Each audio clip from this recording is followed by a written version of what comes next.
Salut les philosophes.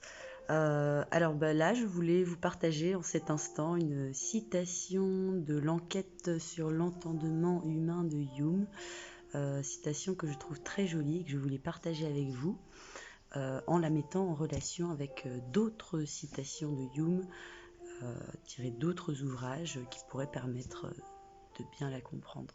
Donc je vous la lis. Soyez philosophe, mais au milieu de toute votre philosophie, soyez toujours un homme. Cette phrase est très très jolie parce qu'elle mélange en fait une incitation à se laisser aller à cette quête de connaissance qui nous caractérise et dont on ne peut pas se passer pour pouvoir agir un minimum dans le monde et vivre en fait, et pas devenir fou. Mais c'est aussi une grande claque au dogmatisme en fait, parce que Hume est un empiriste qui, de par son empirisme, développe un scepticisme très très poussé qu'il admet tout en rejetant la pertinence dans la vie pratique. Voilà. Raison pour laquelle il faut quand même philosopher, mais rester un homme.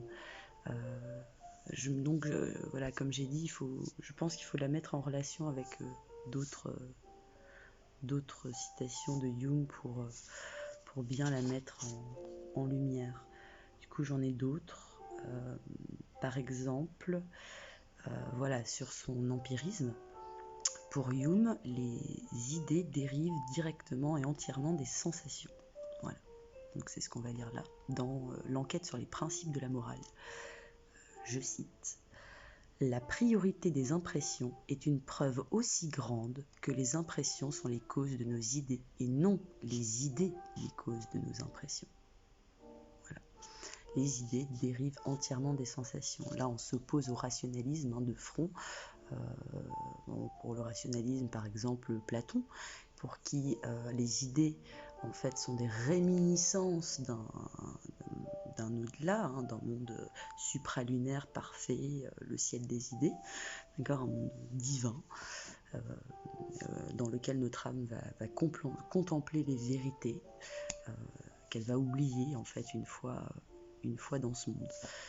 Et donc, voilà, pour un rationaliste, les idées, elles sont intuitionnées, d'accord, et elles permettent ensuite, on les applique au réel, d'accord, grâce à la logique, on va déduire de ces vérités certaines, voilà, des conséquences sur le réel, ok.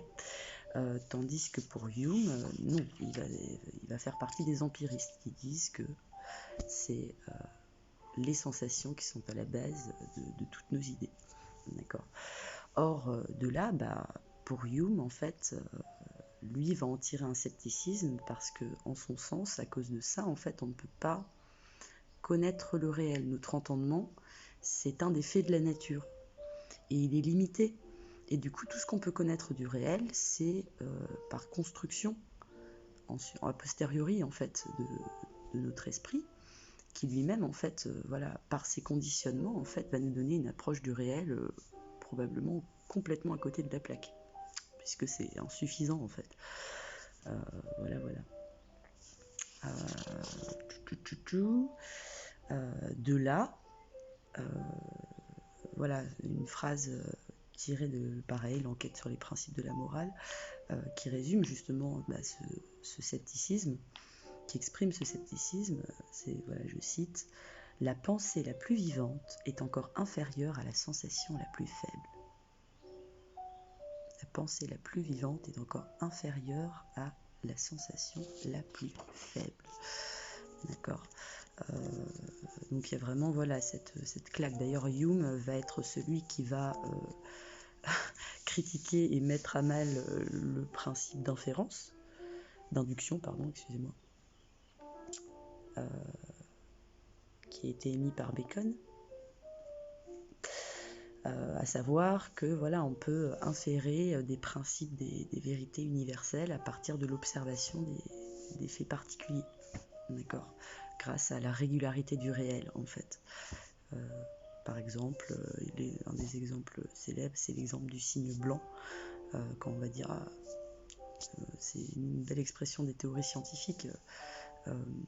Je ne vois que des signes blancs depuis ma naissance, et mes parents n'ont toujours vu que des signes blancs, donc je vais en inférer l'idée générale que tous les signes sont blancs. Voilà, donc je formule une vérité universelle, tous les signes sont blancs. Voilà, et donc à partir de cette vérité universelle, je vais, comme en science, ce qui fait la scientificité d'une théorie, c'est de pouvoir de faire des prédictions qui peuvent la falsifier. D'accord. Une théorie pour être scientifique doit être falsifiable, nous dit Popper, Karl Popper. Bref. Et donc, voilà, je vais annoncer, grâce à cette vérité, je vais dire, tous les signes sont blancs, voilà, donc le prochain signe que tu verras, et celui même d'après, ils seront blancs. Et on expérimente, et waouh, incroyable, le signe est blanc. Donc c'est bien que cette vérité universelle est vraie. Hume, il va nous dire, pas du tout, gamin, parce qu'il suffirait qu'une seule fois, on voit un signe noir, et ta vérité, elle s'effondre. Elle s'effondre. Et tu pourras jamais être certain, par les limites de nos expériences possibles, en fait même à l'échelle de toute l'humanité, tu pourras jamais être certain qu'un jour n'apparaîtra pas un signe noir, en fait, qui viendra te mettre KO. Voilà. Donc, soyez philosophe, mais au milieu de toute votre philosophie, soyez toujours un homme. Soyez toujours un homme. C'est important de dire soyez toujours un homme. C'est une phrase aussi, enfin, ce terme-là, déjà d'une part, voilà, on peut y voir cette opposition à Platon, par exemple, pour beaucoup de rationalistes ou de moralistes, pour qui la raison, elle nous permet de nous rapprocher du divin, en fait, elle nous rendrait supérieurs à ce qu'on est, qui serait justement peut-être vraiment la pensée à la source de tout dogmatisme. C'est vraiment de se prendre pour plus que ce qu'on est, en fait, plus que pour cette petite chose faible, ce roseau faible, ce roseau pensant dont nous parle Pascal. Voilà, Hume, il insiste davantage sur le fait que le roseau, il est faible, hein, il fait partie de la nature, hein, c'est qu'un roseau, voilà, même s'il est pensant, voilà. Et donc, voilà, c'est une vraie invitation à l'humilité, et donc à la tolérance vis-à-vis de la profusion, de la diversité des pensées. Il faut être sceptique et douter de ses propres pensées pour pouvoir être tolérant avec celles des autres. Puisque ce qui va faire que je tolère qu'autrui se trompe, puisse se tromper, sans le prendre mal, c'est le fait que j'ai conscience que je me trompe probablement tout autant que lui sur d'autres sujets, mais dans la même mesure. Donc voilà, soyez toujours un homme. Et je termine cette petite réflexion aussi en soulignant le fait que cette idée de soyez toujours un homme, c'est aussi une invitation à se recentrer du coup sur le fait de découvrir les structures de notre entendement, bien qu'on puisse jamais en connaître vraiment l'origine, hein, l'essence, le fondement, voilà, mais on peut, voilà, on a une expérience directe de nos propres fonctionnements, donc cette mise en doute de la réalité extérieure, de la possibilité de l'atteindre, en fait, invite à se recentrer sur soi. Et donc c'est vrai qu'en ce sens-là, voilà, Hume et un peu comme Descartes font partie si ce n'est des précurseurs, en tout cas des grandes inspirations de la phénoménologie de Husserl, qui est très très pertinente. Voilà, c'était une petite réflexion de l'instant. Salut les philosophes!